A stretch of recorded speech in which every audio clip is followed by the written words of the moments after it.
Well, hello everyone, and welcome to the Alliance live show number 20. I'm your host, Ramon Azab, aka Remon, with the Alliance, and I'm here with my co-host, as always, the Golden Chinchilla, good old Maurice. Hello, buddy. What's happening? Not much. Lots to discuss. We didn't have a stream last week, so we definitely have some interesting things to talk about here. Now, I want to go over the most recent notes, but first and foremost, what are your initial thoughts on territory battles as a whole? Learning curve. Try to get everybody organized and, participating, cooperating, understanding the concept, and it's a lot of fun, man. I'm having a lot of fun with it. Getting a lot of use out of some obscure characters that have just been collecting dust for a year, Yeah. Yeah, you really utilize your whole roster as far as the galactic power is concerned, because, obviously it helps you get through, each of the territories. Now, it's been, pretty interesting so far, in my opinion, as far as the way, you have different sections of each phase. You're going to have to try to, I guess, as the later rounds progress, be a little more careful about which characters you deploy and which characters you don't, because you're going to want to have the characters that are going to get you through those combat missions in the later rounds as it gets more difficult. Now, what we're looking at the moment is some footage of the challenge that you have to fight to get the Rebel Officer Leia Organa shards. I just recorded my battle earlier today, and I wanted to put that on. I wanted to actually save my territory battles for the stream itself, but obviously, the rest of the guild was, really at it this morning, so we went ahead and got that finished. But anyway, let's get into the notes here. Now, from last week, I believe the last, update notes really are from the 28th. We had, obviously, the territory battles released, and they explained all of that and how galactic power has a big factor to play in it. There's a guild search tab, which I can't seem to get to work. Have you tried the guild search tab at all? For some reason, I can't get any. It won't search anything. Well, I mean, I'm pretty content in my guild. I'm really cool with that. Well, I didn't know if is it a feature. Difficult to find names. Is it a feature just to find people, or I don't understand what it's for? Is it just for if you're looking for a new guild? Yeah. If you're looking for a guild, you just go in there and search. You can search for all sorts of filters, and then you just, I guess, join a guild. Makes sense. So, again, I think you and I are both content in where we're at, so I don't think we really need that. Yeah, no, I'm not concerned about that. So they obviously released the 3 new units: Captain Han Solo, Rebel Leia Organa, and Hermit Yoda. And Hermit Yoda is obtainable in the new store that was released, the Territory Battle store. Is that what's it called? Is it called the Guild Event Store? I forget. Sounds good to me. Yeah, I don't. Here, look. You know what? Look right now. I got it open. Yeah. So. But there's all sorts of goodies in there, man. All sorts of goodies. Yeah, there's tons of great stuff in there. Shards for the Cassian U-wing, that's in there as well. Now, basically... Yes. Guild Event Store is the official name of it, yes. Guild Event Store, okay.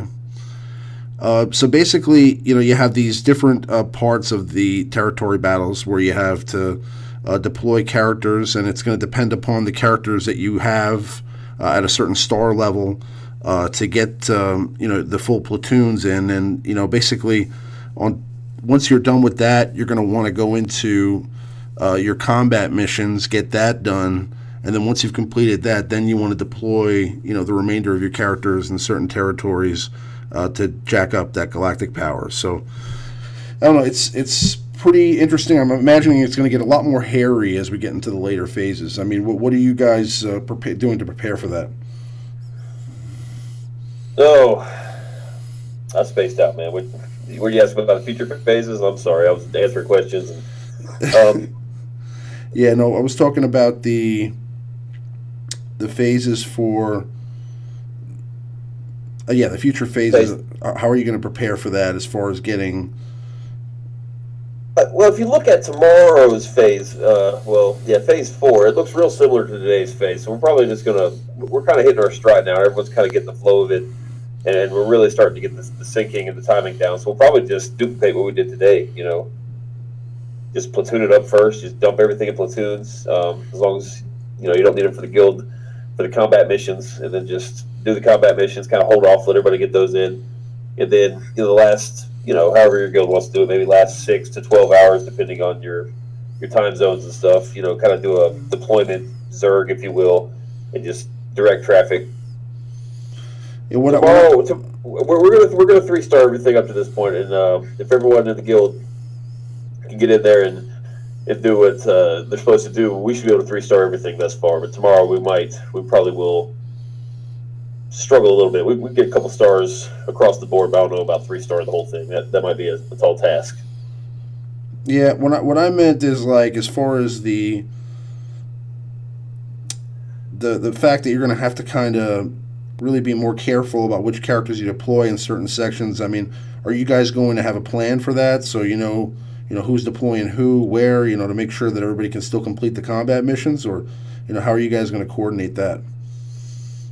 Well, this is part of the learning curve. I guess tomorrow will really be the first time where we're faced with is it worth to platoon this character opposed to using him for combat? Like, do we leave some characters out of the platoon just so we can finish the combat mission? I mean, we really got to see how strong the bonus you get from the platoon is in the mission. So, like, I know today the bottom territory, I think if you got your platoons done, you basically got I think it was called a planetary shield.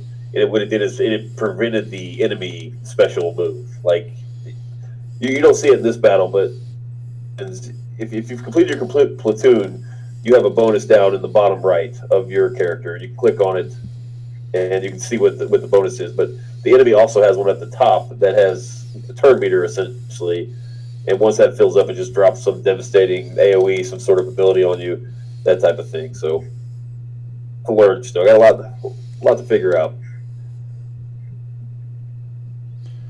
Yeah, that's the interesting part about new content, is always trying to figure it out first and kind of just trying to see what works and what doesn't. But I think we're at a point where it's going to be, like I said, a little bit more interesting once you get to the later phases, where you're going to have to be a little bit more careful about who you send out and who you don't. And I think that's really the main problem with this, is trying to get 50 people coordinated on who they're going to send out. I mean, it's not going to be, I think, like super confusing in the long run. I mean, we'll understand like what we're doing every time when we get out there, once you get into like sort of a routine with it. But especially the first couple of territory battles, it's going to be a lot more, a lot more communication is going to be needed. But yeah, if for smaller guilds, it's really going to be difficult. Like if your guild has a galactic power of, we'll say like 50 to 70 million, that type of range. mm-hmm. I mean, you platoon your bigs, your wedge, your landos, your leias, your resistance, and stuff like that. You're really going to be struggling with these combat missions. So as a guild, you really got to get together and decide, like, hey, is this platoon really worth it, or do we need to save it for the combat missions? And tomorrow is going to be the first real test for a lot of guilds. Today was probably difficult for many, but tomorrow the difficulty of the combat missions themselves are going to be amped up a good bit. So. Yeah, now just discussing the different portions of the territory battles. Moving on to the characters, we had this new pack that came out as well. With the Gear 12 pieces. Did you purchase that pack, or what are your thoughts on the pack overall? Do you think it's a good value? If you are accustomed to just purchasing gear out of the shipments, I think it's a fantastic value. I mean, you're getting 2 full stun cuffs. I mean, if you break that down crystal-wise, it's 1,400 for a Carboni and then 12 change for a stun gun salvage piece. So, I mean, those pieces in the store, if you bought them individually, are what, 2,600 a piece? Mm-hmm. So those two together, 5,200. 2 stun gun sets, that's another 2,800. You've got 2 of these new pieces they're super hard farms, and you can't even buy those out of the shipments. And then for those of you that don't have the like the 7-star soldier. I mean, you get 55 shards for him, but that 55 shards on the soldier alone probably gonna save you a month of hard node farming. I mean, if you have, I mean, you're wanting to make an investment, I think it's one of the better packs they've ever had personally, value wise. I like the pack a lot. I would rank it up there with the droid pack. Yes, in terms of value, yeah, it's amazing, but it is a little pricey, you know. So investment, but it's if you distribute the gear, you know, wisely, it's a good value. I'm also glad with the pricing for the Han pack, because I think that the Han pack being $10 is kind of reasonable. I mean, if you want to make an investment on the territory battles to start off with, I mean, they could have charged, you know, $40 for that pack, and they didn't. So they could have, and people would have eaten it up just because, you know. I think the reason that pack, I'm going to imagine that pack is extremely successful just because people feel obligated, you know, to like an obligation to their guild to get this character, you know. So I think they did a good service there with just having it $10 for 40 shards. It gives you a nice start to get going, because you need 80 to unlock him, and then another 65 to get it a 5-star. Yeah, I just saw somebody mention in the chat the Count Dooku pack when you started the game. That was the best value. $5, you get Count Dooku unlocked, and that was when Count Dooku was only available in hard nodes at the time. It was very hard to get him to 7 stars at first. I mean, you would have had to spend a ton of crystal refreshes on hard nodes to get that done, and there were only a few people that had him even at like 5, 6 stars, you know. I remember, you know, he wasn't really readily available until he went into that Cantina node about a half year into the game's lifespan. So it was pretty interesting. But, I mean, yeah, that $4.99 Count Dooku pack was a good deal too, yeah. So as far as the... Let me see, what else do I have to do here? I think I need to level up a mod. I've only got 4 minutes left to collect this Zeta. But,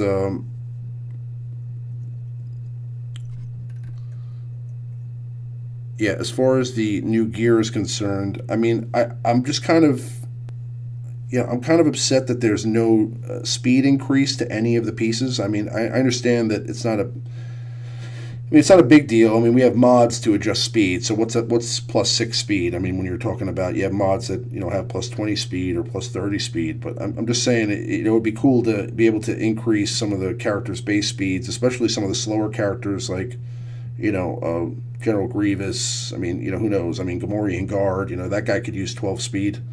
For sure, man.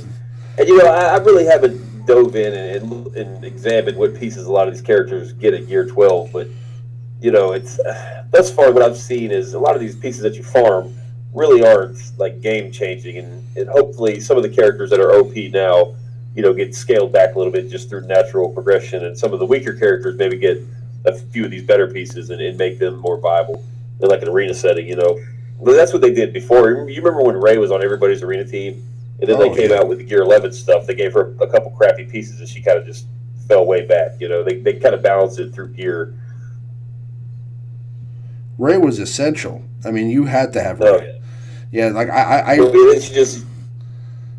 remember there were days where like I would refresh those hard nodes for her, and I'd get like 19 shards for Rey in a day sometimes. Like, you have to imagine how many refreshes I had to do that. You know what I mean? Oh yeah. But yeah, it was cool. I mean, she was, you know, one of those characters that could one-shot you. You know, the whole one-shotting thing really is kind of out of the boat unless you're talking about, you know, Annihilate or, you know, maybe Ahsoka Tano's ability. But it depends on that. I mean, you know, the days of like, you know, Wedge and Biggs just taking you out with one attack. I mean, that's really not you know, happening that much anymore. So the matches are a little bit more drawn out. What are your thoughts on that? I mean, do you think the game should speed up again a little bit instead of being drawn out, or do you think it's kind of, you know, in a good place right now? I like where the game is right now. I'm pleased where the game is. And Gear 12 is, but in terms of like galactic power, it doesn't really benefit you much. So, the higher end guilds are going to have a really hard time getting to that 150 that the 45 star mark.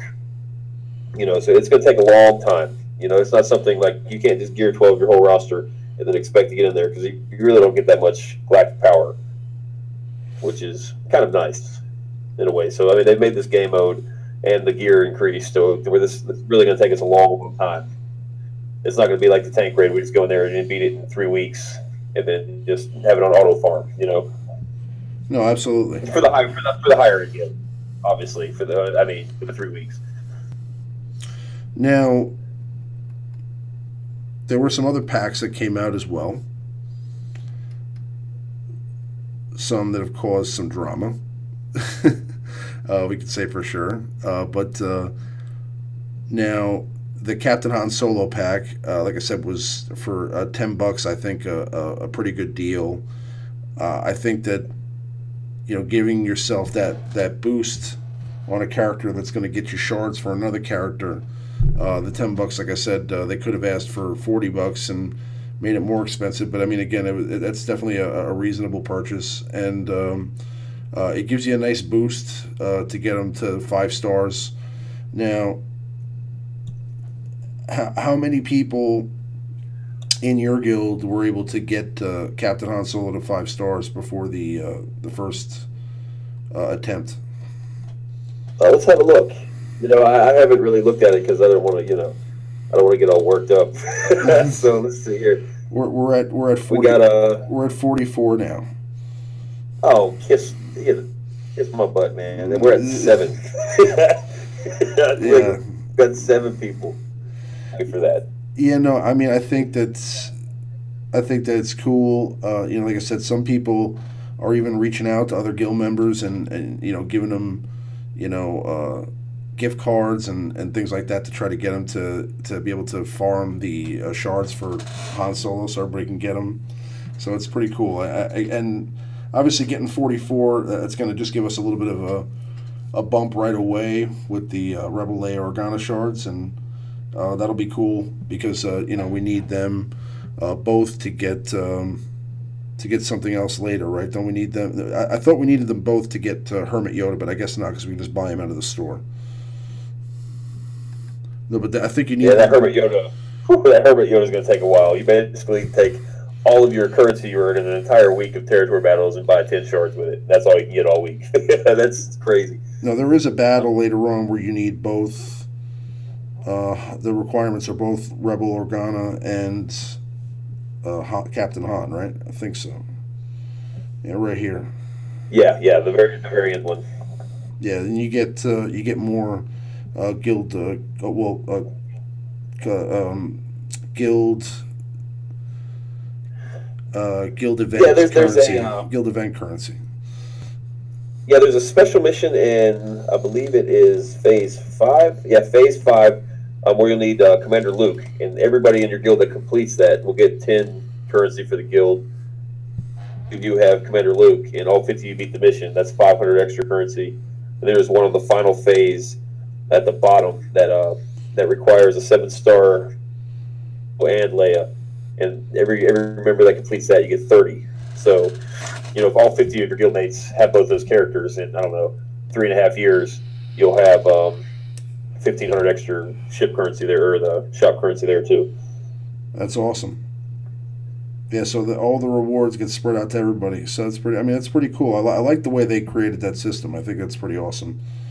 So yeah, I mean, territory battles is very interesting so far. Definitely looking forward to the last few phases to see what we go up against. Just judging by the trailer, I think we're going to eventually fight the ATST in one of the battles. I think it's going to be that Rebel Leia Organa battle. But I don't know. Yeah, in these videos, some of the videos that they let, you guys put out early, none of them, I don't think any of them really showed the end, right? They wouldn't let that be released. Yeah. To kind of keep us surprised. So. It'll be interesting to see what happens. It'll kind of be a surprise for everybody. Yeah. Oh man, it's reset time, isn't it? I hope I finished my stuff. I didn't even look. Oh boy. So Ahsoka Fulcrum is now in the shard shop. Have you gotten any shards for her? I've actually got 2 drops of her. I bought 50 of them out of the shard shop, and then I stopped because I looked at my little queue list of characters, and just there's no way I could feasibly gear her to gear 11 anytime in the next couple months. So I'm going to stop there in the shard shop and just slowly but surely rush to get out of the shard shop, and she just sits there at gear 8 for the next 2-3 months. You know what I mean? Like it's, I don't know. I'm just going to save it. I might even pull some of these, because we have that. They mentioned that Ewok event that's coming, right? Where you have to have 5 7-star Ewoks. Yeah. You remember that the ATST event we had? That they said something that's going to be coming back. So I might save my shard shop currency to get one of my Ewoks to 7 stars, so I can do that. So we'll see. It makes sense. How many times have you ever pulled an Omega Mat from one of your Cantina battle sims? Not very often. To be honest, man, I spam it so quick, I don't even pay attention half the time. I always pay attention, and I'll tell you, I think I've gotten one ever. I've only seen one. And that was... I remember when they did double drops. I was farming somebody. It was either Dar Saxon or Death Trooper out of that 9 table. I got 2 pulls during that whole double drop. I guess that was extremely lucky. So I got 4 Omegas in 2-3 days worth of farming. That's pretty fortunate. Yeah. So yeah, I was able to get Commander Luke to gear 12, and I could get R2-D2 to gear 12, but I think I'm going to do Thrawn first. Have you gotten any of your characters to gear 12 yet?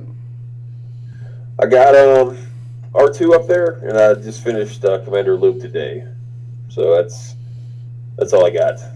I'd love to do Thrawn. I'd love to do Nihilus. It's just I don't know if I'm gonna be able to do that with this the territory battles being light side only. I feel like I should probably do like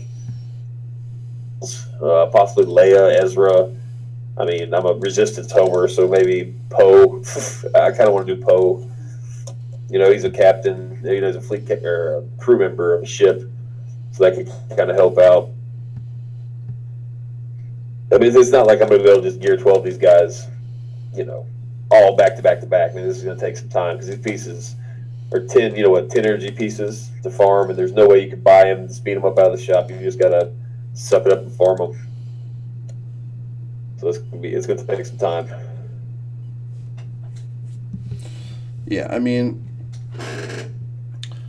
I think that you're right by making the investments in the Rebel characters right now, because you definitely need to have strong Rebel characters to get through some of these levels. I mean, again, there are times where when you're doing your platoon for territory battles, you don't have any of your weaker characters available. So, you have to throw in like a Chirrut or a Baze or somebody like that, and that's really a tough call, because if it comes to that point where you could have used Baze, let's say in a combat mission, and you fail because of that, it becomes really something where it's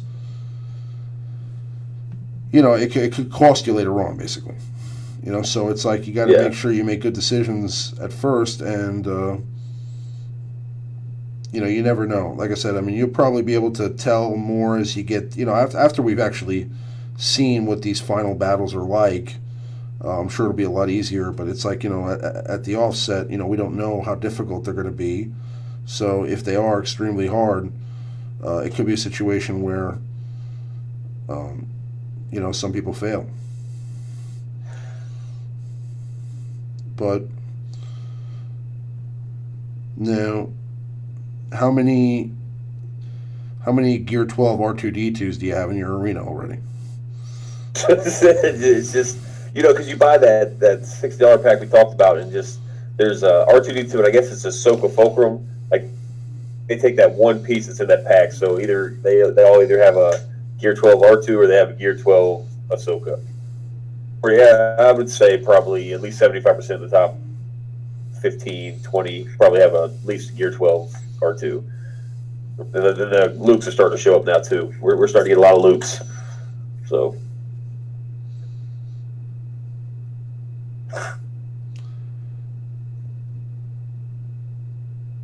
Yeah, Luke is definitely a common character. R2D2 is the common character.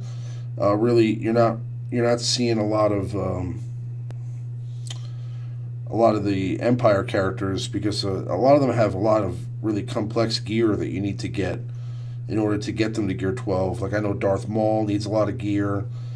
It looks like Darth Nihilus definitely needs some harder to get pieces. You're going to need to get that one's the one I'm farming for Grand Admiral Thrawn, but this piece you're also going to need another set of, what is it?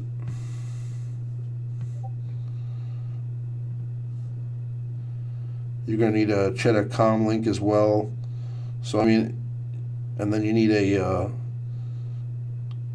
Fabritech data pad as well. So it's like over 150 pieces there, almost 200 pieces I think just for that one piece.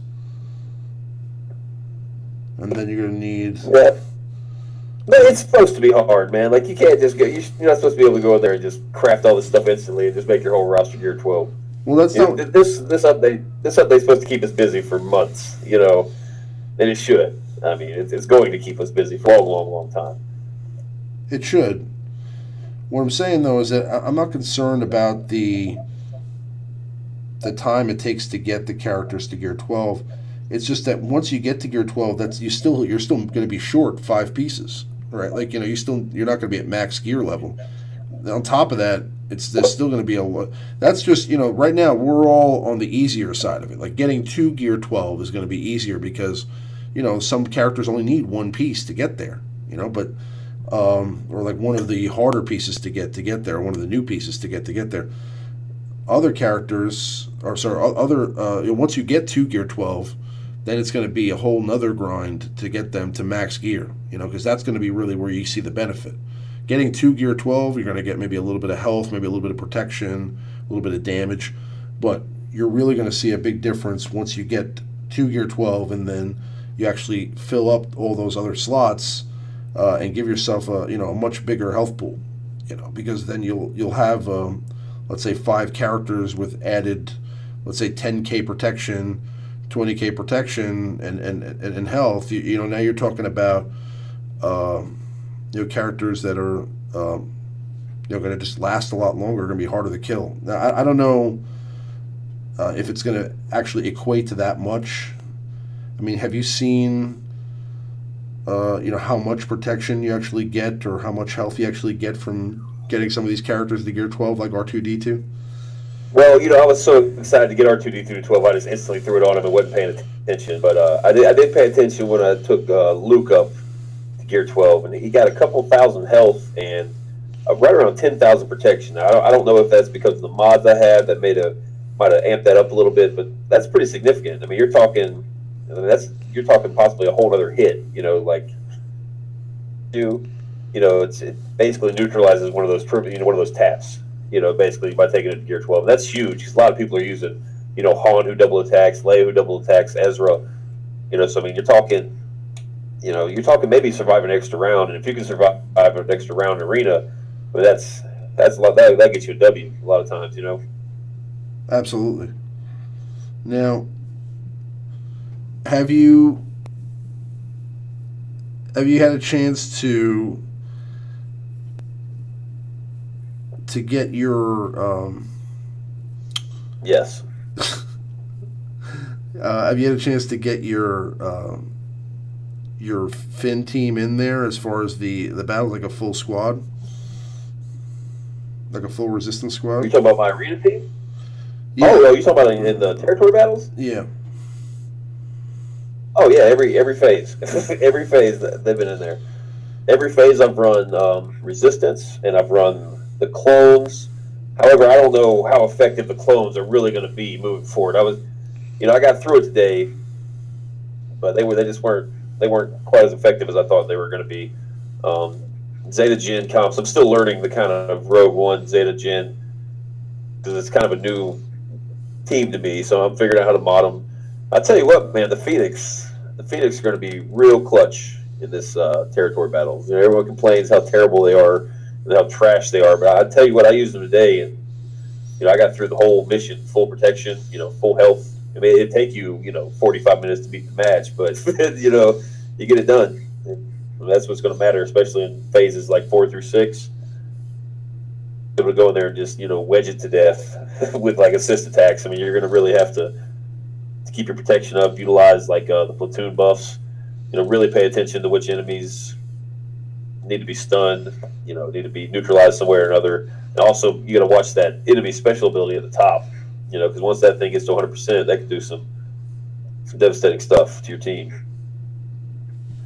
Yeah, absolutely. I'm imagining there's going to be a lot more characters with that lock on their head as we get into the later phases, and I think it's going to be harder to get through them. So I mean, I'm hoping that I'll make the wrong choice at some point and just, you know, get rid of some characters in let's say a platoon that I could have used in you know, one of those combat missions. But fortunately, it hasn't gotten that difficult yet. But I think it will at some point, which is what it should be. I mean, the content should be a little bit more difficult. You know, we're you know, moving into a new you know, new gear level. It's new content. You know, they're going to have to, you know, tune it for, you know, when we get a little bit better. Kind of like the you know, the HAAT rate. You know, now that, you know, everybody's, you know, level 85, and we got you know, a good idea of what teams work really well. You know, it's just a whole different ball game. You know, you got guys that doing, you know, millions and millions and millions of damage. What's the most damage you've seen in an HAAT rate so far? Oh, we got a couple guys that cracked 20 million. That's nuts, you know. It's just all that does have to do with that layer rework. I mean, if you got the mods, you can get there and basically solo P4 now with that Leia clone team. I mean, even I don't have much experience with the clones at all. I think I've gotten it down to, you know, 12, 15% left. You know, that's with 225, which, you know, you watch some of like McBowl's videos, some of these other videos. I mean, his code is way faster than that. You know, so. I mean, yeah. As far as soloing phases, I mean, have you soloed a Rancor with Commander Luke yet? No, and I'm pissed, man. Like I never did the Vader Zeta, you know, because at the time I had such a crap player ID. You know, I was getting 8 million-ish with my Gen comp in the Rancor. Mm-hmm. To put that on Vader, I wouldn't have increased my standings. You know, like I would have sold it, but I still would have been right below everybody else where I was. And then they switched it up to the random. And I was like, yes, and I did the Vader, and I was soloing it, and, you know, feeling great about myself. And then like a month later, Luke comes out, and I could have just used all the characters I already had, you know, for free with no Zeta whatsoever.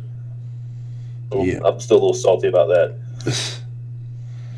Well, Luke is actually great for that raid. I mean, if you combine Luke with, let's say, like Biston and like Jyn Erso, I mean, it's a wrap. You know, you can pretty much just press auto and just watch it happen. You know, but it's you know, I mean, it's, I guess, you know, at this point we should have, you know, characters or teams that can solo a whole raid. It's really just more time consuming than anything else. But it takes like 20 minutes. I mean, just sitting there. But I mean, you could just kind of leave it on auto and just let it go. And if as long as you don't care, you know, how you finish, it's not a big deal. I mean, because there are certain times where, you know, it may look a little scary. You may want to jump back in and do something. But I mean, ultimately, you know, if you're even getting close to solo in the raid, you're going to get enough damage in to get decent rewards. It's all random anyway, but I don't know. We're sometimes having, you know, like 15 people solo the raid now, so it's like, you know, you're really not. You're still getting rank like 10, you know, for soloing the raid. But let me see here. What squad am I going to run now? All right, Wolfpack in the chat just said a question mark. Maybe that's what's murdered my butt today. Got the 6 and I hit the wrong enemy, and it turned me like crazy. Tell me about that, please. Well, a lot of the missions have this little enemy ability up at the top, and you can click on it and see exactly what it does. It will tell you like the speed of what it does. But and today, why it's so important to complete these platoon missions first, in the bottom territory, the platoon mission reward was like a shield I mentioned, and that shield completely neutralized the enemy. Like there wasn't even an enemy ability. Yeah, I'm not quite sure what it does. I do have a screenshot here on my phone, but I imagine they're all different for the different phases. Okay, carry on while I look at this, man. My bad. I just interrupted. No, it's all good. Once I'm done with this battle, we're going to get into the meta report real quick, and then we'll do our Q&A. So anybody has any questions they want asked, definitely ask them in the chat so we can address those later on in the stream. But yeah, I think. Okay. Go ahead. When we get to the question and answers, then I got to pull it up now. Okay.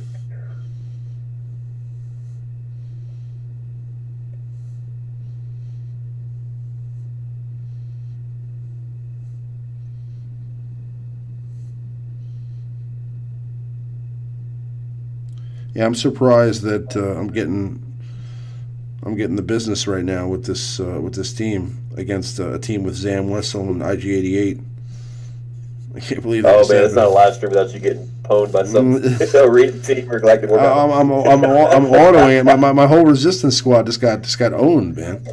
He got owned by Zam Wessel. By Zam Wessel. I autoed it. It didn't work out for me too well. All right, we're gonna go with Rogue One.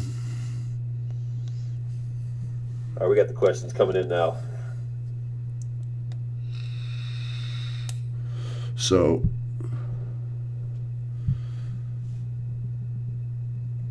you got it? You got any interesting plans for Labor Day weekend? You going away camping or something? That's not going to be allowed. Territory Battles was released, so I'm going to have to sit on the couch all day on Monday and pull my hair out and just hoping we can get through phases, whatever it is. No, not too much. Went to the lake this weekend. Just got back, a couple hours ago for this live stream. So awesome. Tending to the yard, tending to the house, drinking some adult beverages. Sounds pretty good.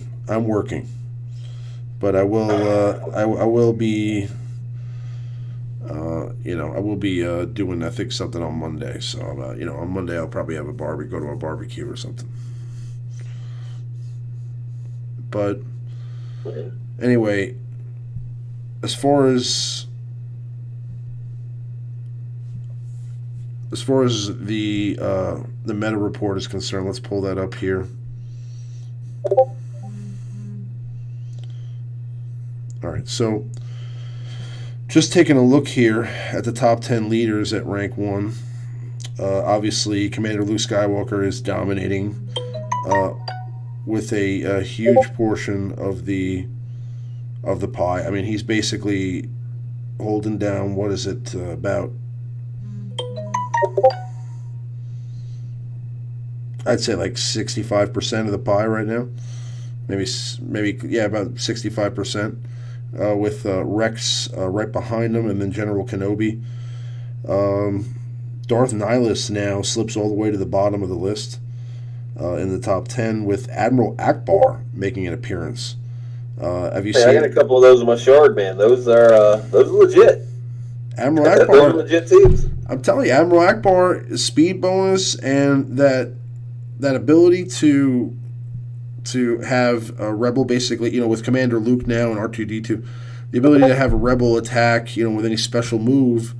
Also, as far as the what's it called, tactical genius ability, if you give that to Commander Luke, or you use it with Commander Luke, you can potentially go 3 times. I think it's pretty cool, But then again, as far as Akbar is concerned, I mean, he's definitely a great leader. With that speed increase, he can make the team really good. Now, I don't know. I mean, I haven't seen him yet on my shard, and I know for a fact if I threw Admiral Akbar in, I'd probably drop immediately.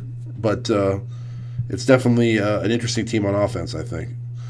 All right, so that's pretty much it. I mean, Wedge Antilles is still up there. Finn is still up there. Darth Maul, how far he's fallen down, but he's still in the top 10. Qui-Gon Jinn is holding down a little piece as well. Grand Admiral Thrawn, but for the most part, just seeing the massive takeover of CLS and Rex basically is just falling to the wayside. So let's move over to the top 10 squad members at rank 1. And we're seeing, of course, still R2-D2 is number 1, with Commander Luke Skywalker right behind him, with General Kenobi right behind him, and then Grand Admiral Thrawn. Han Solo working his way up right behind Darth Nihilus here. He is the 6th highest used squad member in the top 10. And Princess Leia is also in there at number 10 herself. Barriss Offee is now number 9, which is pretty interesting because I've never seen Barriss Offee on any kind of list since the beginning of the game. So Barriss Offee getting a lot more use with her Zeta. Are you really seeing a lot of Barriss Offee and the squad members on your shard? I've got none. I mean, from the looks of it, she seems to be a pretty good counter to the like Han Leia comps, because they're triple tapping you. If they don't crit, I mean, you pretty much you neutralize it. Yeah, I mean, Barriss Offee's double tapping stuff. The Zeta Barriss Offee is really a great addition to, let's say, a Rebel squad with Chirrut and Baze and R2-D2, because it's just a lot of healing going on, and just a lot. I mean, the sustain, the removing of the negative status effects is a unique that Barriss has is also great. So I mean, just running a squad like that with, let's say, like a General Kenobi lead, let's say R2-D2, Zeta Barriss Offee, Baze, Chirrut. That's a great team. You could also run, a CLS lead with that squad too. It's just an interesting combination. But anyway, that pretty much wraps up the top 10 squad members. But yeah, I mean, it's pretty much what you'd expect. Commander Luke and R2-D2 holding down the fort, and everybody else just trying to take a piece of the pie. I'm definitely most interested about the Han Solo increase. I've seen people. There's a guy on my shard who actually geared 12 Han Solo already,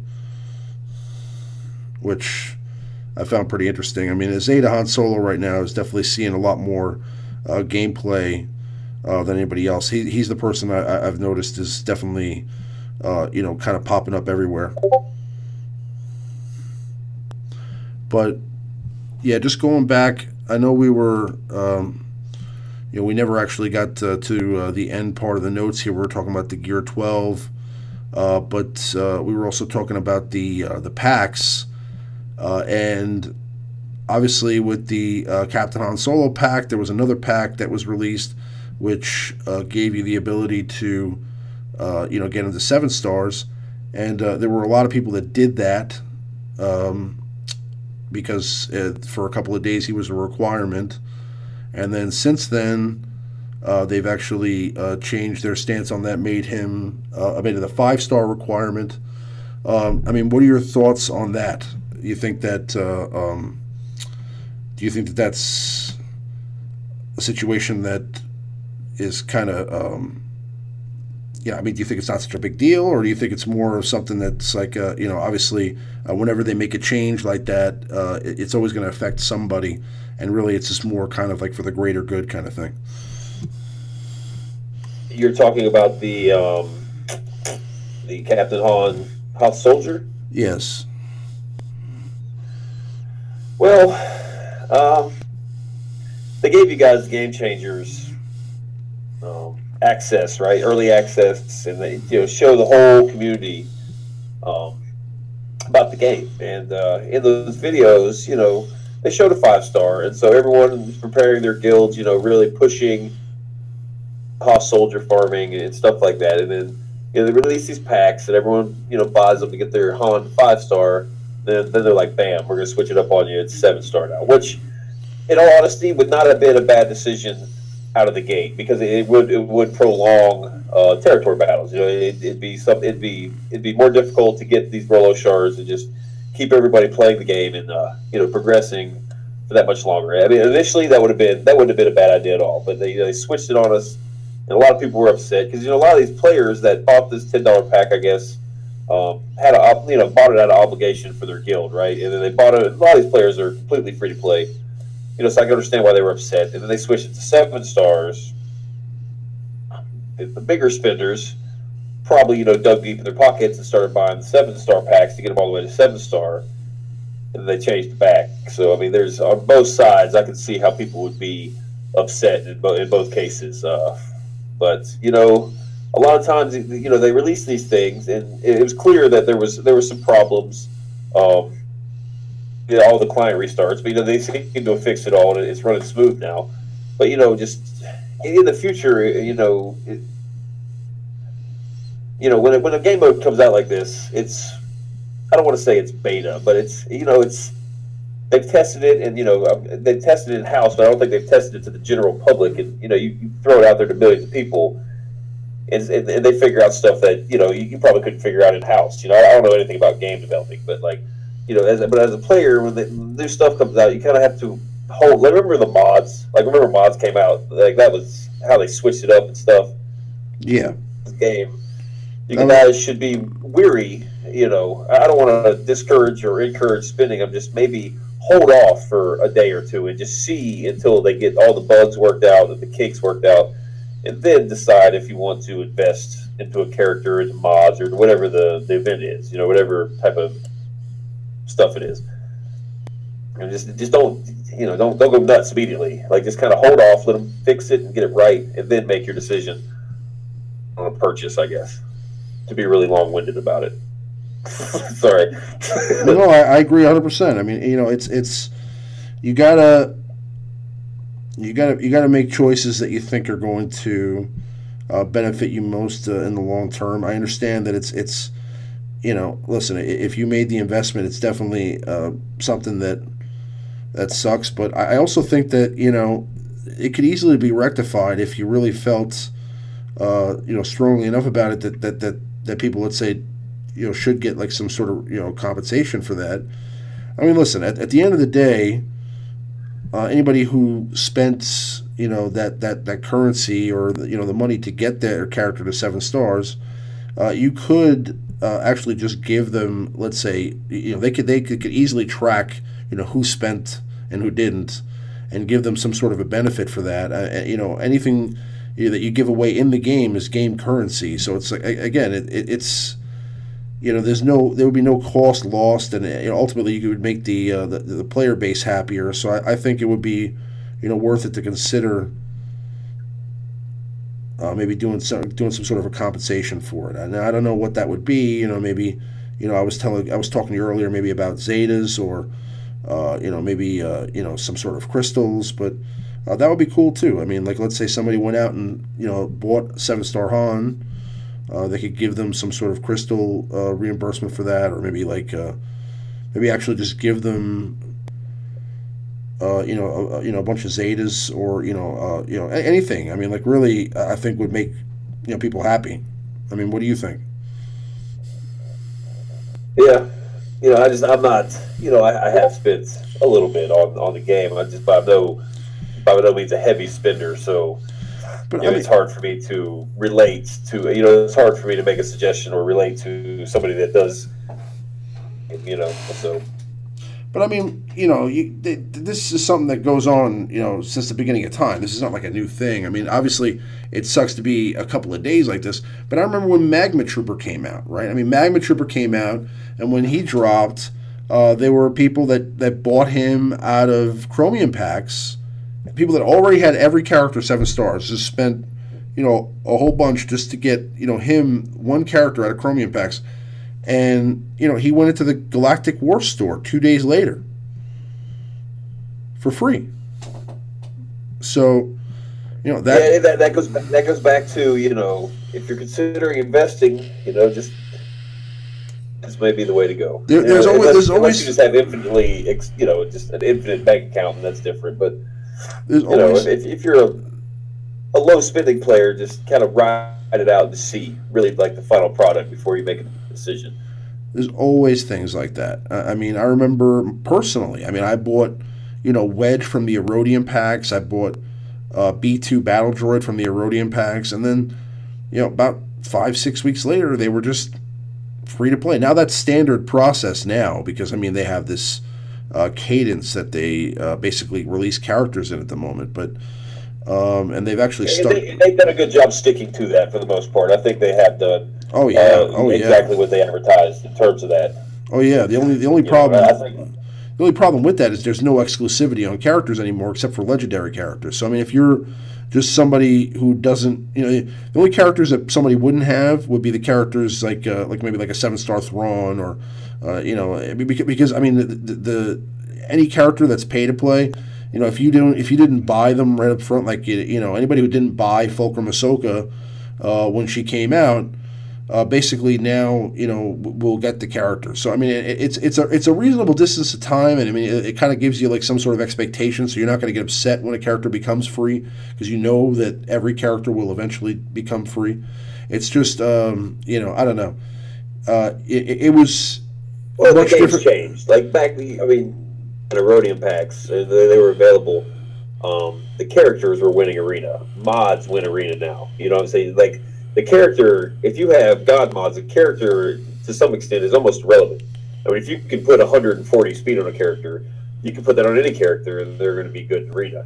For the most part. I mean, not Cup and Ugnaught, but switch gears a little bit since the Erodium pack days. I actually am one of like the 3 people in the community that bought Geonosian Spy, and like he was released, and I really had nothing to be upset about because nobody farmed him anyway. So. Yeah, I still had my Spy. He was still exclusive. Right. No, I mean, I'm just saying. It's like exclusivity is a different thing now. I mean, there was Rex, for example, a character that was a real big deal in the game and has been for a very long time. Just in every part of it. I mean, you can use him. You could when in the Rancor raid when that first came out, he was a big deal with his turn meter reduction. He's always been a counter to speed in arena, and obviously more recently he was heavily used as a leader in arena. But I mean, just throughout the longevity of the game, I mean, it's just kind of been Rex has probably been one of the best pay to play characters that was ever released. And he was exclusive for almost a year, that's just not going to happen anymore. And now I'm not saying it should. I just think it's it just kind of gives a little bit of a it kind of makes the exclusivity on the characters seem a little less shiny, if that makes any sense. It just seems like even if you make the investment, everybody else is going to have this character in a few weeks. So that's, I don't know. Just as somebody who has, made a lot of purchases in the game, that would kind of discourage me from, going out of my way to get characters when they first come out, because I know, in a couple of weeks I'm going to have them anyway. You know what I'm saying? Yeah. But so let's go into the questions here. Do we have any questions in the chat? Yeah, Wolfpack asked that question about the enemy abilities, and I'm not sure every day, but if you open up your territory battles, right, it allows you to say, like at the top of the tabs, they're like summary, details, rewards, stats. If you hit the details tab and scroll all the way down, you will see both the platoon received and then also at the very, very bottom, the enemy strategic abilities. Like today, we had the orbital bombardment. It deal physical damage to all enemies with a 75% chance to inflict ability block for 1 turn. So that, I mean, once that turn meter fills up, this orbital bombardment, this orbital bombardment is just going to drop the bomb on you, and an ability block potentially your whole team. So I mean that's the damage. I don't think the damage is what's going to kill you, but that ability block that could be pretty tough to deal with if your whole team's ability blocked.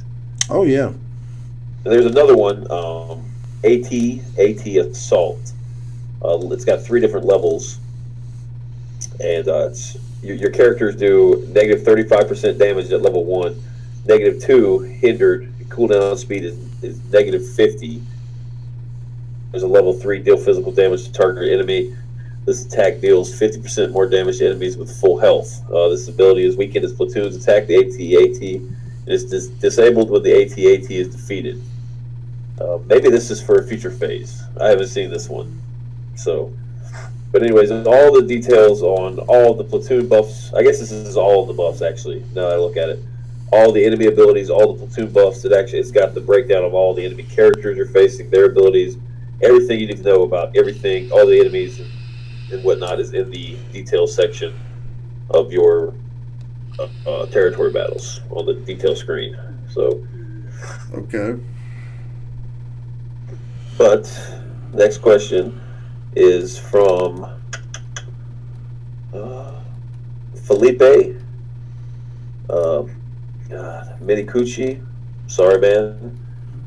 I apologize. Felipe. Should my guild prioritize combats tomorrow?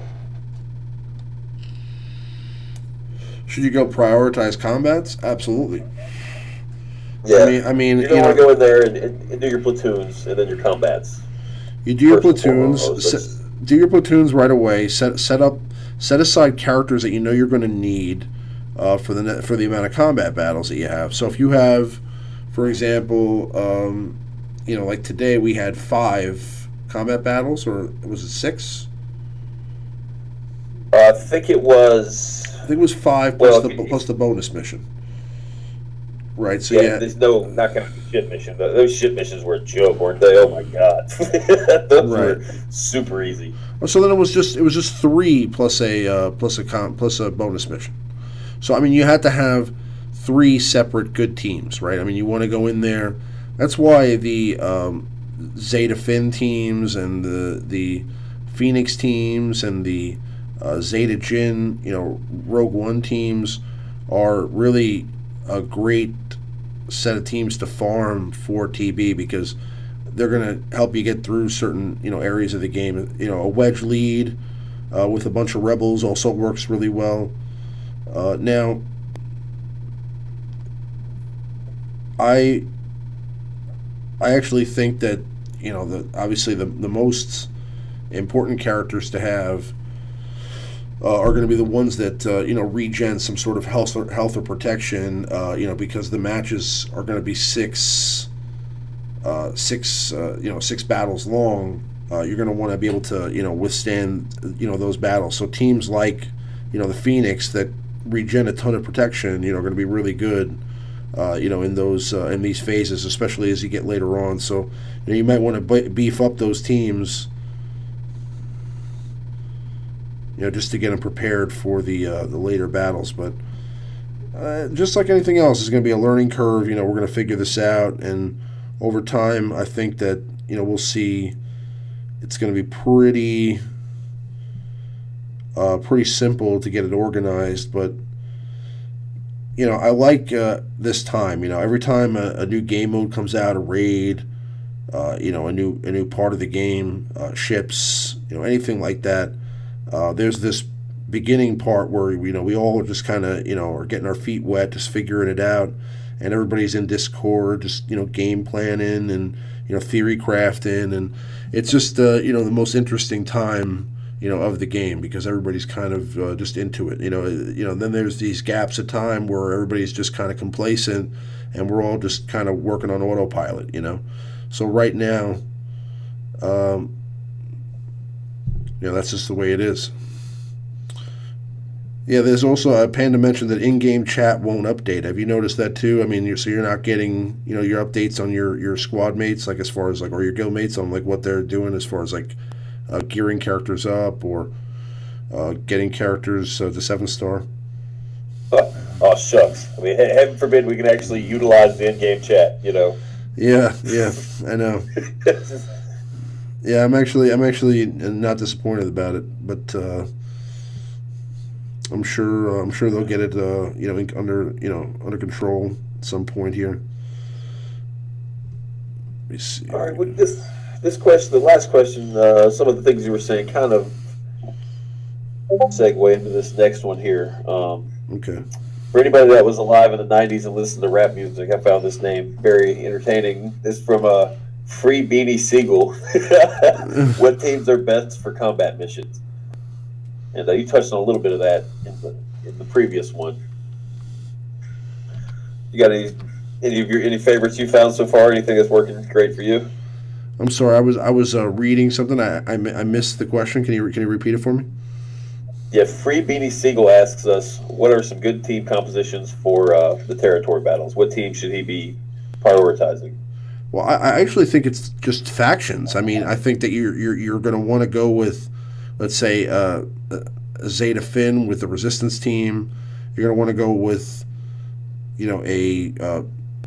I'd say a Phoenix squad if you can, because of their protection regen. With definitely with Zeb. The only character I probably would exclude would be Kanan. I'd switch him out for anything, and then I'd run a resistance squad with Finn, Rey, maybe R2D2, or you can run a CLS squad somewhere. There's also the opportunity to run the Rogue One team, which is great. I mean, if you have Cassian. Let's say Cassian and K2SO, or you have, or if you have Baze and Chirrut, they're great with either let's say a Wedge and Biggs, or you can run a Jin lead with let's say Cassian, or a Jin lead with Leia and Han or something like that. I mean, you can mix it up. What's cool is that there's just a ton of rebels in the game, right? So I mean, we have a lot of options. Man, I've been simming to get to. I keep. You ever like try to get to a certain rank in arena, and you're just refreshing, and then getting 9 to pop up from 14 is a pain, man. I have to refresh like 15, 20 times. But then when you get it, you accidentally press the button again. Yeah, you know what I'm talking about. That's really annoying, because you're just like it's just this is muscle memory at that point. Go ahead. See, you were kind of crapping on Kanan, but I think Kanan is actually going to be usable for this. So, Keyboard was asking just a second ago, what about a Zeta Gen lead? Zeta Gen lead is awesome for this, and you're going to need the Rogue One anyway for the later phases. Like, it's mandatory. I mean, Zeta Gen lead pairs fantastic with Cassian. Obviously for the obvious reasons, and throw in your Baze, Chirrut. Pick another Rogue One character. And I'll tell you what, these missions that require Hoth Rebel Soldier, Zeta Gen lead is actually really good because he debuffs on his basic, and he also counters. So he's debuffing all over the place, which has a chance to expose. And then also he's given himself, I believe, the whole team defense is up, so that's extra protection if you get a Zeta on Jin for the whole team. Teams under a Jin, they give lots of buffs to themselves, so they're just constantly regenerating protection. And that's going to come in huge for these later phases. Resistance, obviously, is huge. I would go on a limb. I don't even feel like I'm really going out on a limb. I mean, just for overall use, I really think Zeta Finn is a top Zeta now. Maybe, I would say, I mean, you can use her in the territory battles, the raid.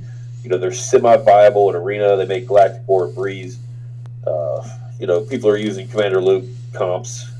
In Phoenix, I actually today when we did the special mission, I used Phoenix in the special mission. I used Hera, and I used Ezra. But I mean, I breezed through it. You could probably substitute in Zeb for Ezra if you want to use Ezra with your Jedis. There's all sorts of stuff. It's like tournaments basically. If you go way back to tournaments, you use a character over and over again, and then it'd be like, okay, this character's too expensive for my ability points, or my points. And so like, okay, now I got to sub in somebody else. It's kind of the same thing. You're like just building little makeshift teams. You know, with all your rebels, you kind of want to make all your rebels flow, right? Like if you use any rebels in your arena, like let's say you use R2 and Commander Luke, just mod them for arena. They just kind of make all your other rebels just kind of flow with them. You know, just, you want to have basically all your rebels kind of one big team. You just pick and choose, just throw them in individually. You know, it's a lot of, it's going to be a lot of fun, and you're going to get a lot of use out of, like, Scarecrow Pathfinder. I've got a hell of a lot of use out of him. I think he's awesome now. He's one of my favorite characters now. You know, it's sorry I went on a rant there, but no. I mean, I agree. Scarecrow Pathfinder is a character that I really was intrigued with when he first came out. I mean, I couldn't wait to get him to 7 stars after remember they had that challenge where you could get like 1 shard a day for like 2 months. I mean, he wasn't available for months and months and months. Then when he finally, you know, I Sky in our guild had gotten him to gear 11, you know, like the first night, and you know, he had made a video, and I saw, like, you know, I was a big fan of the AOE offense down. You know, I mean, the reviving part of it, I think, really plays a bigger factor now, especially since health manipulation and protection manipulation is such a big deal now. But I think that as far as, you know, the ability to AOE offense down at that time, offense down was a much more was a much bigger deal, because I mean, you know, if you recall, like back to the days of like old Ben Lead, when old Ben Lead was dominating the arenas, you know, getting stuck with offense down with no cleanse was really you know, it could kill a match for you. You know, you'd be just sitting there hitting like a feather, you know, the entire encounter. And you know, I just thought that was cool. But you know, again, he just kind of was. I really couldn't find a squad that worked with him. But now that, you know, again, there's you know, a whole bunch of new characters in the game, and there's a lot of new rebel bonuses, he's definitely a lot more viable of an option at this point. I'll tell you what, man, if you have him tomorrow, put him in a squad with Commander Luke as your lead and R2D2, right? Stealth everybody and give Rebel Pathfinder that passive taunt. And under Luke, he counters. And the Pathfinder basically gets 15% turn meter to the whole team. So every time he counters, he's given 15% turn meter to the whole team. Fantastic. I mean, especially if you pair him up with like other assist characters. Like I think I ran Luke lead, R2, Pathfinder, and then I ran 2 characters that did assists, and I just called Pathfinder at every time. You know, with Ezra, he gives himself protection up so he can eat a bunch of damage, and then he gives the whole turn meter, 15% turn meter to the whole team. I mean, he's just dishing out turn meter all over the board. I mean, he's something else for these territory battles, and he's a pilot that you're going to need for these light side exclusive ships. You know, for the game mode. I mean, if you guys, you know, if you've been playing a while and you've got all, you know, the quote meta characters, you're kind of unsure where to go next, you might want to give him a serious look. I mean, he's a pain to gear. We're talking like Kenobi level to gear. I think it's like 450 carbonis or some ridiculous amount of gear he needs. But I'm getting a lot of use out of him now, and I'm kind of glad I did it. So. Yeah, I mean, you know, like I said, I think he's got a lot of potential. You know, I would definitely try that team out and see how he does. I just up until this point, I mean, I've struggled to find a use for him in arena or anything like that. I mean, obviously, maybe in territory battles he could have a lot more of an effect. You know, especially now that we have a lot more. Now that we have territory battles, I mean, we have a significant game mode that's going to span across, you know, the entire week and kind of give you something else or additional to do every day.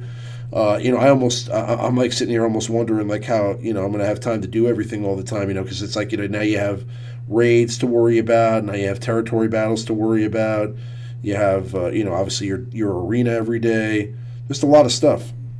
This game's becoming, this game's becoming a full-time commitment. It's brought a new challenge. Just, you know, time management on the game itself is something I'm struggling with, you know, because Asu, who's been just an incredible help to Zai, man, he's been all over the place helping direct traffic. I mean, this is first week. This has been kind of tough, you know, getting everything organized and structured and figuring out what works best for your guild. It's a lot of work, you know, and not only just in the game, but, you know, coordinating on Discord or Line or Slack, whatever you guys use. You know, it's getting very time consuming. So Absolutely. Okay, I think my love fest for Scarecrow Pathfinder is over. Well, he just lost. One. He just blew. He just Speaking blew. of speaking of Bimasu, he's got a question here for you. Okay. How in the world are you getting pwned by Zam Wessel? Probably the worst tune in the game. I guess he's referring to the Galactic War debacle. Yeah. I don't know. I just suck. Right now, I'm getting pwned by another squad. All right. While you're doing that, Grandmaster Wixel's actually going to take it easy on us this week. He's going to give us some kind of a question that I can probably answer for once. He has some good questions. Okay. Questions a lot of times I can't even answer. But how do you guys think Commander Han Solo or Captain Han Solo should be modded? But with his crit chance, damage bonus, crit dance. Oh my God! I'm gonna start over. It's easy to say stamina, but with his crit chance and damage bonus, mods sound nice, especially behind a wedge lead. How you just did the special mission on the stream? How do you have him modded? I have Captain Han. I have him modded. Pretty interestingly, let's take a look. I'm gonna actually have to exit this match anyway because I'm getting owned here in Galactic War, which is embarrassing. Just can't. There's so much. So much health regen with that team. It's pretty much the exact team we were talking about. It's Zeta Barris with R2D2, Luke Lead, and Baze and Chirrut. All right. My Captain Han is. Let's see here. It's modded with tenacity set, a health set, and a crit chance set. All right. Yeah, I'm looking at mine. He does get some bonuses. I didn't mod him like crazy. He's only getting like a little bit of speed, I think. I didn't give him like really sick mods. I just wanted to have him, have a couple of sets. I thought that a health set would be good for him, tenacity would be okay, and crit chance would help out. I just really wanted to make sure he had 3 sets to give him as much bonuses as possible. And he fortunately the challenge isn't so difficult, so he doesn't need to be super modded. You just get him to gear 8, gear 9, and just give him 4 or 5 dot mods, and you'll be all right. I'm looking at mine now.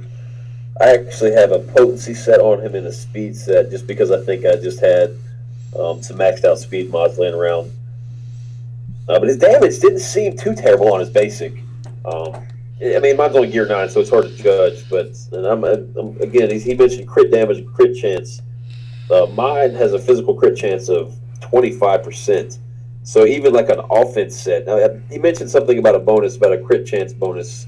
I don't know exactly what he's talking about there. Maybe I'm missing something. But mine's only got a physical crit chance of 25%, so I would be more inclined to probably put an offense set on him than a crit damage set. And he might get more crit chance the higher you gear him, but mine as is right now is crit chance. Where do you have him geared at? He is gear 9 with a hollow projector on him. Yeah, I put a hollow projector on him at gear 9, and then one of those the blue droid collars and the blue disc things, the hollow projectors. But that's it. I don't have any more gear on him. And probably, to be honest, until the guild gets closer to being ready for that final mission where you need him, I don't think I'm going to gear him any further. This is plenty today. That special mission, guys, is super. It was much easier than I anticipated it to be. I beat it with Phoenix, Captain Han, and Hoth Rebel Soldier. Hoth Rebel Soldier is,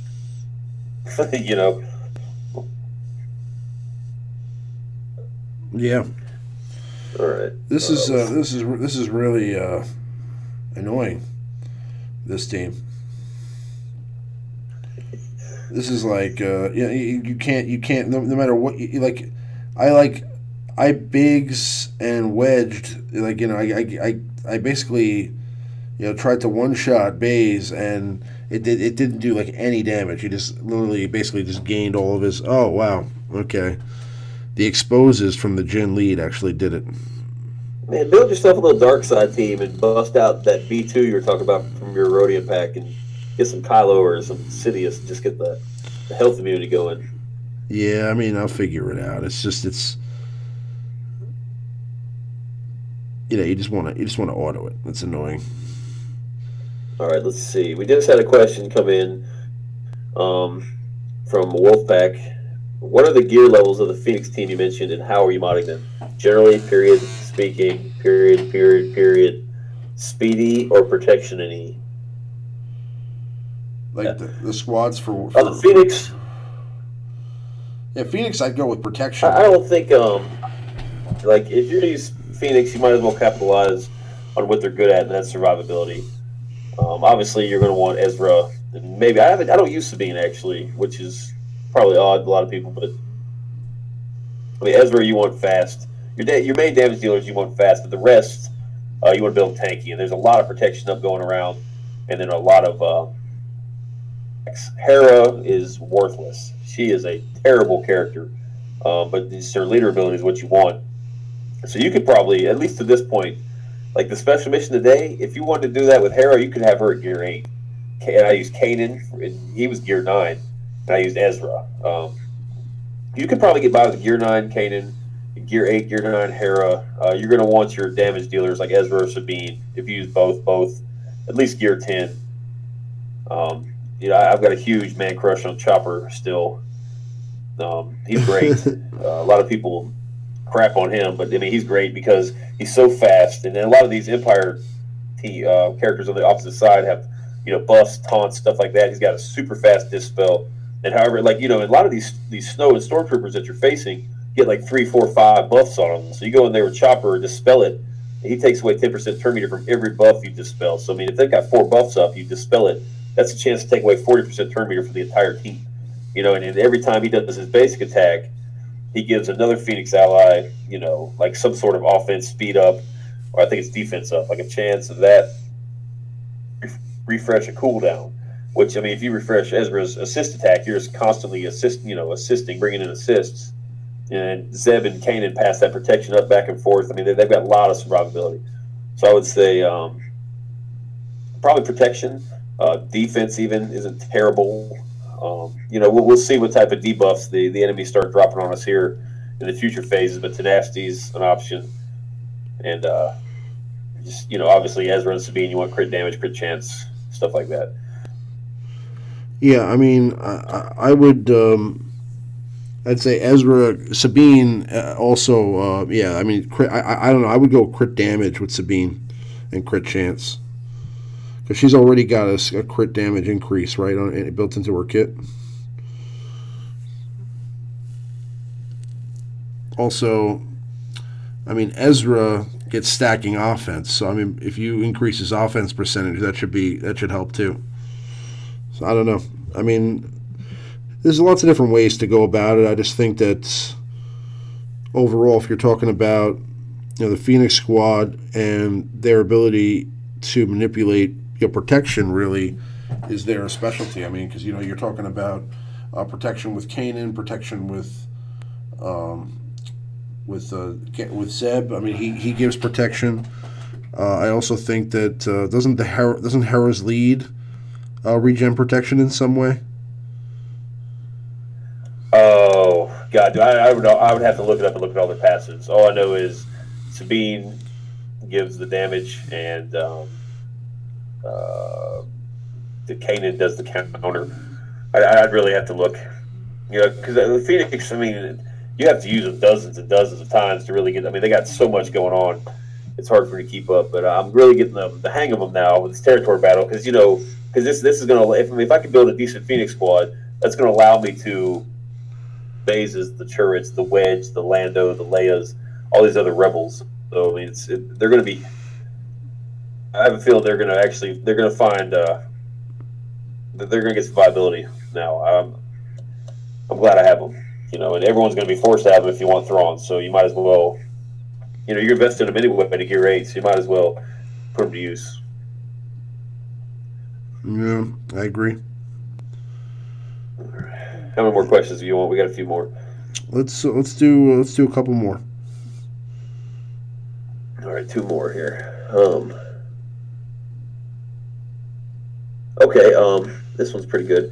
Vistara Kai. What's your thoughts on non-farmable characters in Platoon Missions? Ships. Non-farmable characters in Platoon Missions. Yeah, like today, tomorrow is going to be the real test. If these Ewoks start popping up in Platoon Missions, not many people really went all in on the Ewoks. And I guess he's talking about like the Millennium Falcon, the TIE Reaper, Cassian's U-Wing. All these can pop up in the Platoon Missions. Well, those are going to be a problem, right? I mean, the people who need to get Millennium Falcons, Millennium Falcon's like a unicorn in the wild. They just don't exist. There's not too many of them out there. And yeah, I mean, obviously Ewoks are a relatively new faction. Not a new faction, but they're relatively new as far as the newer Ewoks are concerned. So if they're expecting you to have Logray or Wicket or Paplu, that's going to be also a tall order. So yeah, I mean, I don't think they're going to request a ton. I don't think they're going to request let's say like 7 Millennium Falcons or anything like that. So if you happen to have somebody in the guild who has it, you could be on your way there. But again, you're gonna for some guilds it's just going to be impossible. I mean, you're just not going to have the resources, and there's nothing you can do about that. I mean, as far as characters that are unfarmable characters like the Millennium Falcon or Cassian's U-Wing. I mean, Cassian's U-Wing really just became farmable. So, I mean, the only way you could have Cassian's U-Wing at this point is if you bought that pack, and, as soon as Cassian went into the fleet mega packs, you went out and just bought a whole ton of them to get them to 7-star. So, I mean, I certainly don't have, Millennium Falcon or Cassian's U-Wing yet. So, I mean, I think I know we have a few of them in the guild, so I think we'll be okay. But for some guilds that don't have, mega whales in them, it's going to be difficult.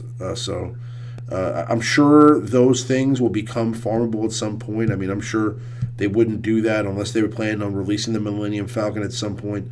I don't know when they're going to do that because, I mean, again, the Millennium Falcon that we have now is the Millennium Falcon of the Episode 7 Millennium Falcon. That's why Rey is the pilot and Finn. I think that they still need to release the Han Solo Chewbacca Millennium Falcon, so I'm sure that'll happen here at some point, whenever they release the original or scoundrel Chewbacca.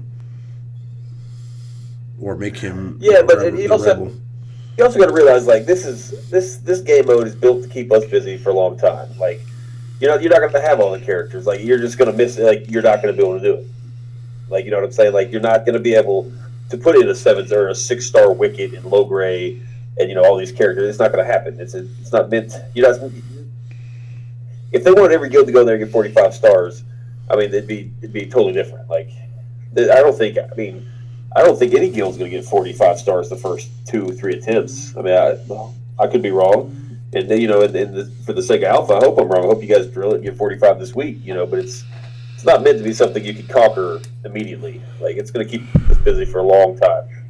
Yeah, I don't think we're going to hit 45 stars. I mean, that'd be great, but I mean, it would take an insane amount of stuff to happen. So, I mean, I think we'll. Again, I think we'll do well, but it's going to depend on, a lot of different variables. So hopefully, let's see here. Yeah, I mean, hopefully we get there sooner rather than later.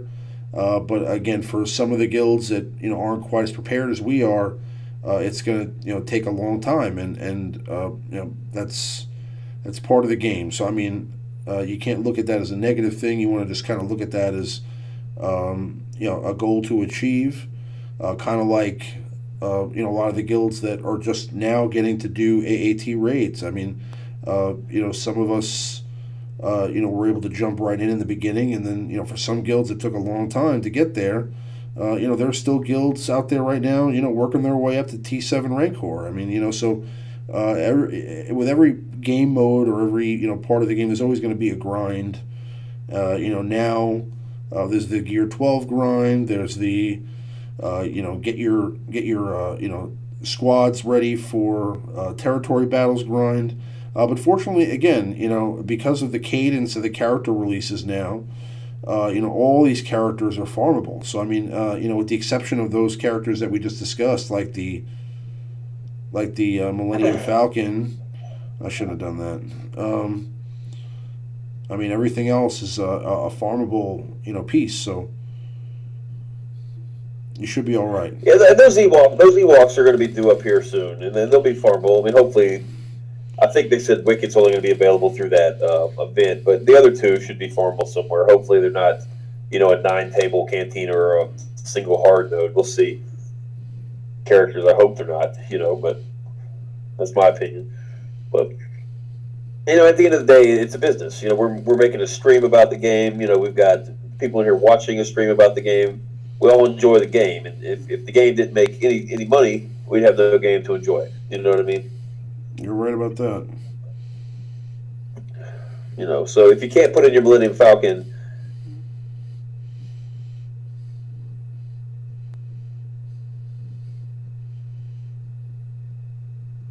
yeah, I mean, if you can't put in your Millennium Falcon, you just have to wait till you get it. You know what I'm saying? And that'll probably happen. I mean, like I said, I doubt that they're gonna put something in the game like that that's not going to be at some point available here. It will be, but the Millennium Falcon now still has a little bit of value. It's like, I think you used the term something unicorn earlier. Like it's like a unicorn, yeah.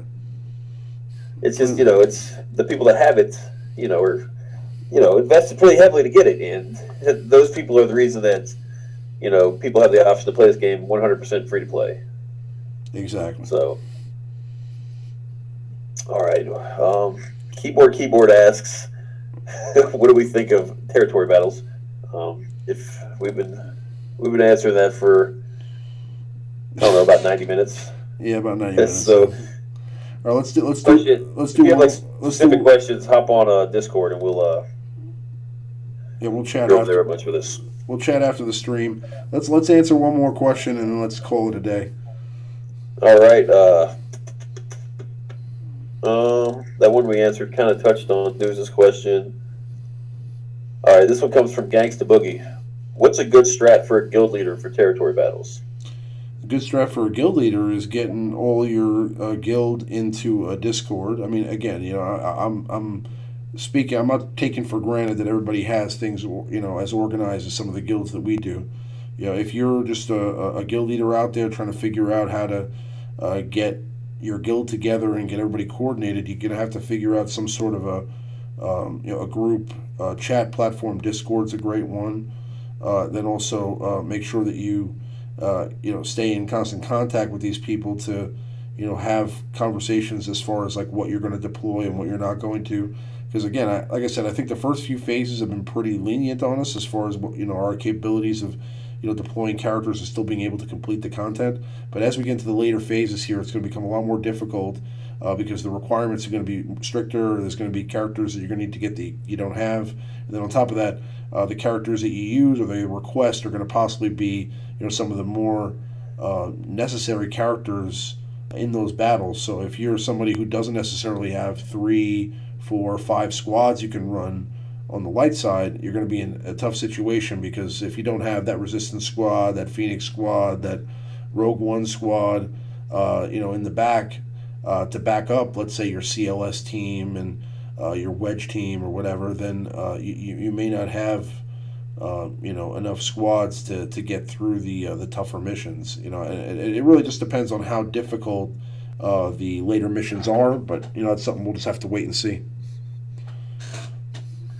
Yeah, I guess just a general strategy. I guess give a shout out to one of our alliance mates, Gorzy, and we've got a cluster called the Roughnecks. He's built this website called roughnecks.me, and for the platoon missions, I mean, there's all you can use this site. There's various types of spreadsheets out there. You can go in and kind of see which guildmate has the lowest geared, lowest leveled character to kind of throw in the platoons, so the guys with the higher geared stuff can use them in the combat missions. And obviously, if you've got really large rosters in your guild, those guys can afford to characters, and you really want to fill those platoons up. And if you're having trouble filling up the platoons, just try to focus on 1 line, 2 line, 3. Just get because you get bonus points from filling up the full line. So like if there's Landos all across the board and you have a Lando to donate, look for the platoon line that's closest to being finished, right? So that way you get at least a little bit out of it. You might not get the bonus for the map, but you're still getting some points to try and get that 1, 2, 3 star. You get all your platoons done. Maybe take a few hours for that if you need to, and then you just get right to the combat missions, because you want to get your combat missions completely all the way done. That way you know exactly how many players and how much galactic power you need to invest into the deployment phase. So you want to do this is what we're doing in my guild. You want to do the deployment phase last, and just finish out as much as you can. We're personally going for combat missions, then we try to 2-star both the phases with our deployment, and then we'll go up in 3-star one, and then just try to get the 3rd star on the last one. So just kind of knock them out, 1-star, 1-star, 2-star, 2-star, 3, and then 3. That's the strategy we're using. Is it the best strategy? We'll figure it out in a few weeks. I'm not sure. And then just try to find. It's going to be different for every guild. Just try to find what works best for you guys, and get feedback from your guild mates. Just if you're the leader of the guild, you can bark orders all day, but if it's not going to work for your guild, you're not going to get anywhere. So be open to feedback, and it's a learning experience for everyone. So yeah, I agree 100%. Yeah. And it's not going to always work out right the first time. I mean, there's going to be mistakes that are made. You're going to deploy characters that you shouldn't have. You're going to have people that don't participate because they missed the window, and they're not necessarily the best communicators. Let's say on Discord or Line or whatever means of communication that you guys have. But this is the time to get those people back in, or to reel those people in. I mean, we've had a long period of time now in the game where there really was a lot of comfortability. I mean, we didn't need to really do much different than what we had been doing for almost 10 months. I mean, we had just the 2 raids to worry about, your arena, and everybody just kind of got on to autopilot and just started, basically doing just a routine every day of all the different things that they're going to do. Now, that's not the case for everybody. There's some people that are still in there, trying to get tons, trying to get rank 1 in raids, even though they don't need to anymore. That's the kind of attitude you have to have, because every bit of gear that you're getting, every bit of credits that you get, all that stuff is going to add to your galactic power. So, you don't want to be missing galactic wars anymore. You don't want to be missing raids or you're getting last in a raid anymore, because, again, every piece of gear that you get, all the credits that you get, any challenges that come along that give you gear, credits, or crystals, or omegas, all the things that you do in the game now add to your overall galactic power, which give you the ability to help your guild out with more territory points in the battles, and that'll just get you guys further along, increase the rank of the guild, and give you guys more stars. So yeah, you're going to want to do everything you can to be as prepared as possible for the territory battles, because again, it's going to be something that's going to take time for some guilds, and as long as you're on the right path, or you're communicating with your guild and trying to come up with I guess a battle plan, and also rules and regulations as far as when you're going to hit the territory battles, and which characters you should deploy based upon the roster that you have, things like that. So just communication is key, just like Maurice said. Are Panda and Wolfpack are just peppering us with questions about this overhead attack. I guess it's here at the bottom of your screen. I don't really know what it is. I'm trying to get Panda to explain it to me in a message. He says you unlock the ability by completing the ship platoon for today. So don't forget about the overhead attack in Phase 4. The effect of the overhead attack is... I invited him into the chat, and I think he's declined and just decided to message me about it. So, I guess do some investigation on that. I'm sure there's posts about it. I personally don't even know No, I'm not. I'm Do you know what not. that ability is? I'm not sure off the top of my head. But So I'm everybody sure in the chat, you come over to the Alliance Discord after the show, and Panda will give you a thorough explanation of what the overhead attack is. Panda will definitely For explain that, and he would love to do that because that's what he does. So I mean, I think that yes, if you have any questions about the overhead attack, you should definitely direct them, absolutely at Panda and in at Panda and Discord. at Wolfpack, they seem to be pretty interested and curious about this. So Yeah, absolutely. tell him. Okay, hold on. He's giving me instructions now. Give me one more second, and then we'll wrap this up if that's all right with you. Yeah. All right, go to the territory battle menu.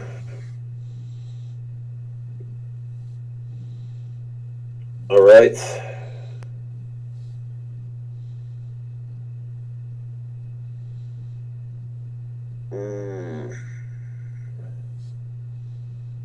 I got nothing, Panda. Sorry, man. Asking a lot of questions.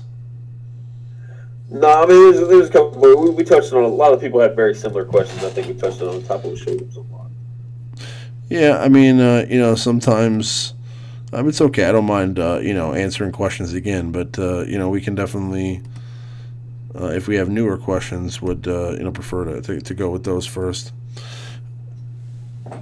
But yeah, I mean, do you have anything else before we sign off? I'm good. I mean, he's trying to explain this to me. I don't know. You don't really We can want discuss it in the Discord after the show. If you guys want to join us, I will post a link right now to our webpage. And there's a link to our Discord on that webpage.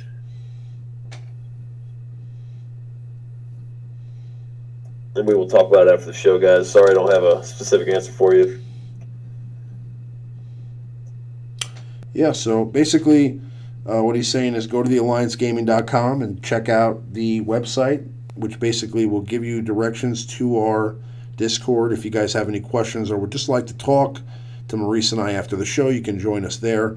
Also, if you're interested in any Territory Battles content, definitely check out my fellow Game Changers, and also go to the ALLINCEGaming.com, where many members of the Alliance post updates to the game and tips and tricks on how to defeat, things from HAAT raid to the territory battles, to the Rancors and also Arena. But we will be back next Friday night with another stream, and hopefully, a better idea of what it takes to get territory battles done. We'll have a full discussion about that, and also, throughout the week, I'm working on a couple of guides for you guys for territory battles, as far as what characters to farm, and also a battle plan for deployment of characters in each phase, and also teams that are going to best suit you, for each type of battle. So we'll go into that, and you can expect that over the next couple of days here. But I appreciate everybody coming out to hear us out. Me and Maurice, very glad that you guys were able to stick around till 2:22 a.m. to hear us just ramble some nonsense. And also, we'll pick up where we left off with this conversation about what's going on with the overhead abilities and all that next week as well. So. Thank you guys very much. Appreciate everybody coming out. Maurice, any final words? No. Good luck, everyone, in their first territory battle. So I hope you guys all crush it. And just be patient, guys. You're gonna get better every single week at it. So just keep on advancing. Keep on trucking. So this is the 20th episode of the Alliance Live Show. Congratulations on that. Glad that we're still here doing the show. As much as we can. But may the force be with you guys, and we will see you guys on the next one. Later. See you later.